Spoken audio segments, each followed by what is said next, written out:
I'm John Brown, a 16-year law enforcement veteran from the state of Arkansas. The Clinton Chronicles was originally released in June of 1994. The videotape had a very big impact, according to some, on the 1994 election.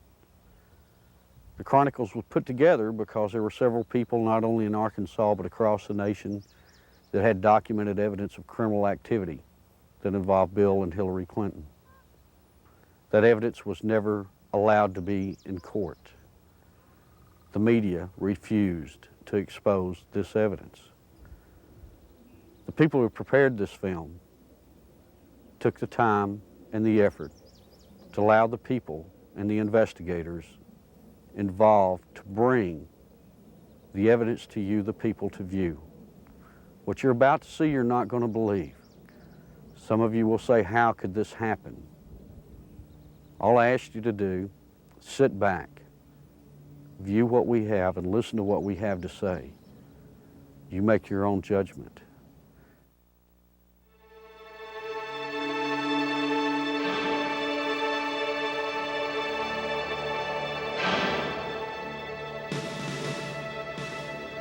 On January 20th, 1993, William Jefferson Clinton became the 42nd President of the United States. At the time, most Americans were not aware of the extent of Clinton's criminal background, nor were they aware of the media blackout, which kept this information from the public. As State Attorney General and later Governor, Bill Clinton in 12 years achieved absolute control over the political, legal, and financial systems of Arkansas. As president, he would attempt to do the same with the nation by bringing members of his inner circle with him to Washington. The hijacking of America was underway, and its impact on future generations would be incalculable.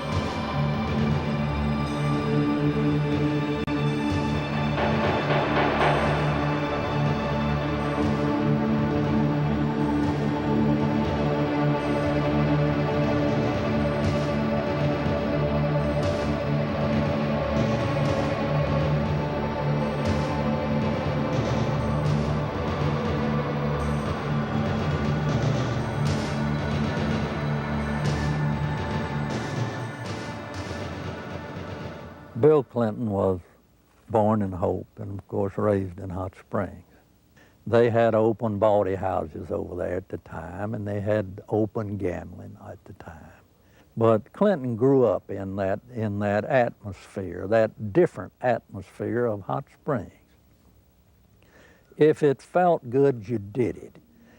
He was selected to go to the national from Arkansas Boys Day, to be a delegate to the National Boys Day. And while he was there, he was able to meet John Kennedy. And I'm sure that sparked an ambition in this young man. And he apparently has always had an exceptional, keen mind, a keen intellect. And he early, evidently, had tremendous ambition. He was gifted in so many ways. The truth is, he's one of the most charming men that I've ever met in my life. He has more energy than any 10 people I've ever known. He was able to network himself into running for Attorney General virtually unopposed. And then he was able to take that position and catapult himself into the governor's office 2 years later and started building his foundation. When you think about Bill Clinton's aversion to the truth, you wonder if this is because of the lackadaisical moral background that he's had in this area. He lied about Rhodes, being a Rhodes Scholar. He never completed that and still said he was a Rhodes Scholar. He went to Moscow and did business with them against the United States government, and he wasn't challenged by the press about that. In Arkansas, while he was governor, he said he balanced the budget 11 times. He never did it once. Also, he said he didn't raise taxes, and he raised taxes 126 times. He can accommodate any situation that comes up because he's not hemmed in by the truth. I've never felt that Clinton, consciously or unconsciously, was hemmed in with morality. I first met Bill Clinton in the mid to late 70s. He was an up-and-coming politician. There were a group of us, Jim Guy Tucker, Bill Clinton, Sheffield Nelson, and myself. And we kind of ran around and palled around with each other. It was from that point that I did a lot of projects for Bill from a marketing perspective. In 1988, I went to Bill. I said, I need a job to kind of relax, mellow out. Bill Clinton and Betsy Wright, they suggested that I go to work for a place called the Arkansas Development Finance Authority. And they said my talents could really be used there. It was the best kept secret in Arkansas. After about 2 weeks, I went to Wooten Epps, and I said, Wooten, I think I've got enough background on this that we can start marketing it. Now, what is the criteria for loans? He said, whoever Bill wants to get a loan. To go back, though, to that moment in time, I'd been there about a month, and I realized that I was in the epicenter of what I'd always heard about all my life. What most people have heard about is the machine. I was literally working, sitting in the middle of Bill Clinton's political machine. It was where he made payoffs, where he repaid favors to people for campaign support. I was in an interesting seat, and I knew it. We had a board meeting. In that particular board meeting, I was sitting at the end of the table. James Brannion, who was chairman of the board at that time, was sitting at the head of the table. James Brannion stood up in a public restaurant, and he hollered at the Beverly Enterprises guy, Bobby Stevens, and said, did you get the $50,000 campaign contribution from the client that you're introducing the loan for? He said, not yet. He said, well, then hold up the loan till we get it. I stood up, went up to James, and I said, James, don't yell stuff like that. You don't need to be yelling it in a restaurant. That sounds real bad. He was just burly and arrogant. He said, who cares? Bill Clinton sold the concept of ADFA to the people of Arkansas as a vehicle for creating jobs and assisting churches and schools. In reality, millions of taxpayer-guaranteed dollars were being channeled to Clinton's election campaigns, to his inner circle of friends, and to his wife Hillary's law firm. This may explain why ADFA had been drafted in such a manner as to keep its decision-making procedures secret. If you needed $1 million, you had to get your application handled by the Rose Law Firm, pay them $50,000. There were 5 other companies in the state of Arkansas that were actually more qualified in bond structuring and applications, but Rose Law Firm got them all. I started checking around, and I kept asking, well, you know, one thing's bothering me to the comptroller, Bill Wilson, you know, how do people make payments on these loans? He looked at me and said, they don't. He thought I knew. Well, that blew my mind. And this is about 2 months in, and it was getting tough then. So I started gathering the documents. After everybody left, I would stick around as if I were working on the annual report. That would give me access to all the documents, and I make copies of them all.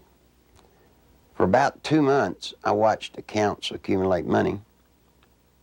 At the end of the month, they zero balanced. They're laundering drug money. There were $100 million a month in cocaine coming in and out of Mena, Arkansas. They had a problem. They were doing so much money in cocaine, $100 million. You create a problem in a little state like Arkansas. How do you clean $100 million a month? ADFA until 1989 never banked in Arkansas.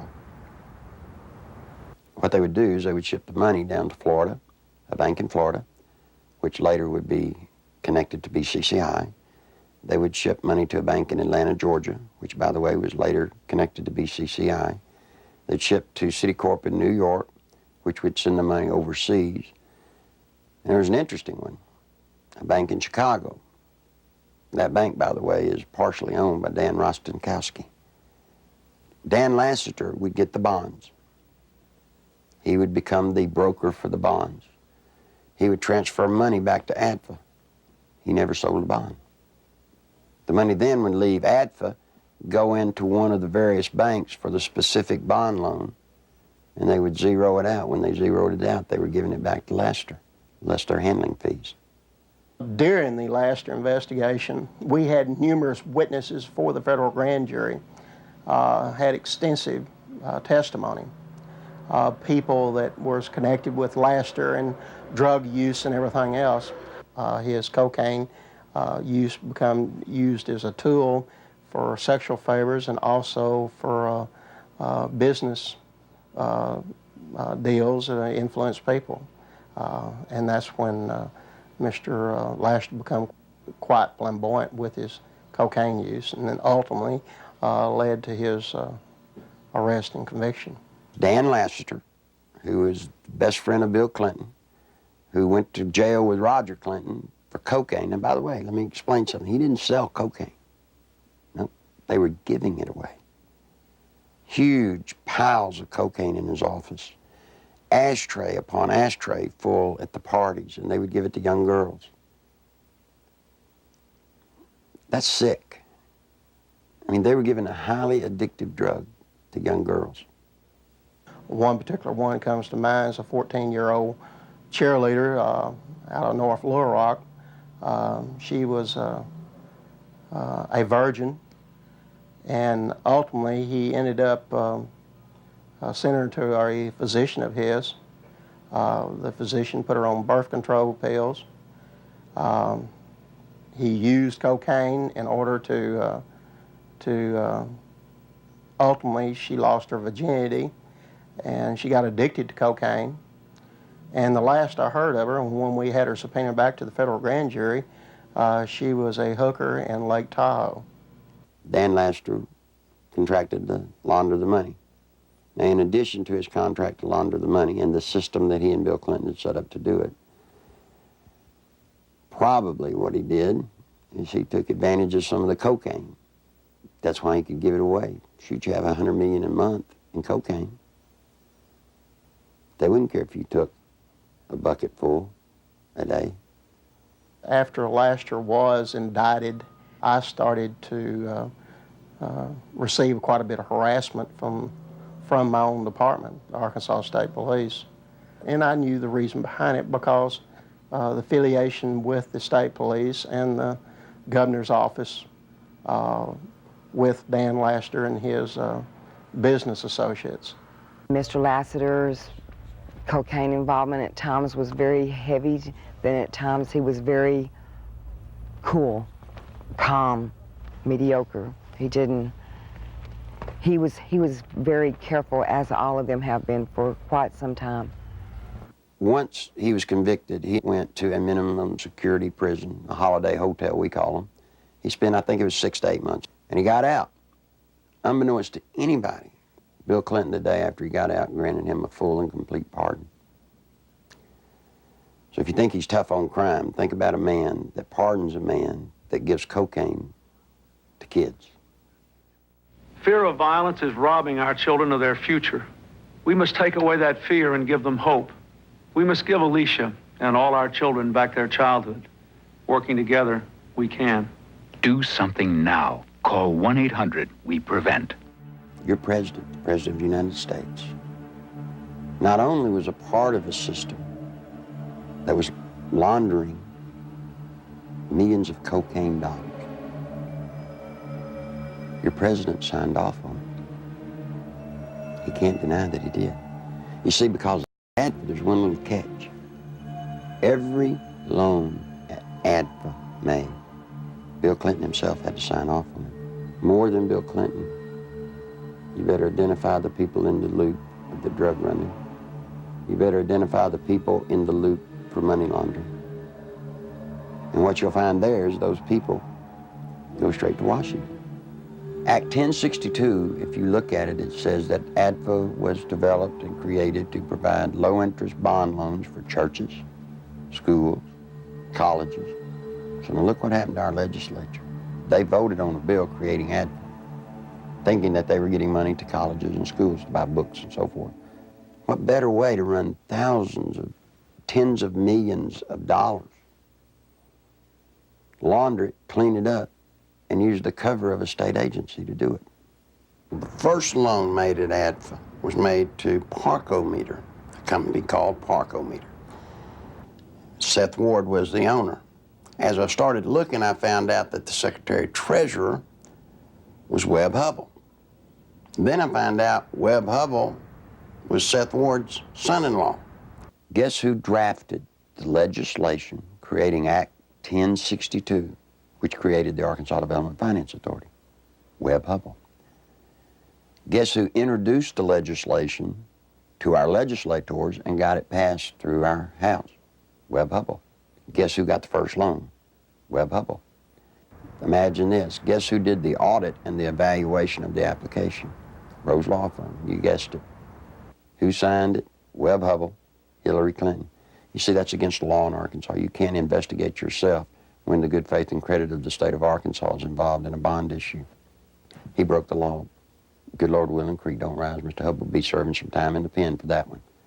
Ironically, Webb Hubbell, a senior partner at the Rose Law Firm, was chairman of the Conflicts of Interest Committee at Rose. In 1988, he successfully advanced the Ethics in Government Act, which required Arkansas legislators to report governmental conflicts of interest. Incredibly, this law specifically exempted Governor Bill Clinton, his appointees, and his relatives. Clinton's appointment of Hubbell to the U.S. Justice Department exemplified the administration's total disregard for legal ethics. Hubbell's hasty resignation in March 1994 for overbilling of Rose clients was merely a ploy to remove Hubbell from the limelight before extensive criminal charges could be brought against him. Let me tell you about Parkometer. The first loan was $2.85 million. Never was a penny of that paid back. As the newspaper people started inquiring about the Parkometer loans, what they found was that Parkometer was actually building retrofit nose cone compartments that were being shipped to MENA. We find out that the nose cones were actually being used to smuggle dope back into the country. And what is scary, what's so scary, it's the same cast of characters. Webb Hubbell, the Rose Law Firm, are guilty, I say to you, of conspiring to defraud the state of Arkansas, the federal government, and conspired to solicit the sales and the laundering of money for illegal drugs. This is your president. This is his circle of power. These are the people, when he got elected president, he did not pass go. He took them straight to Washington with him. And by all things holy, I think he was planning to set up and do the same thing in Washington.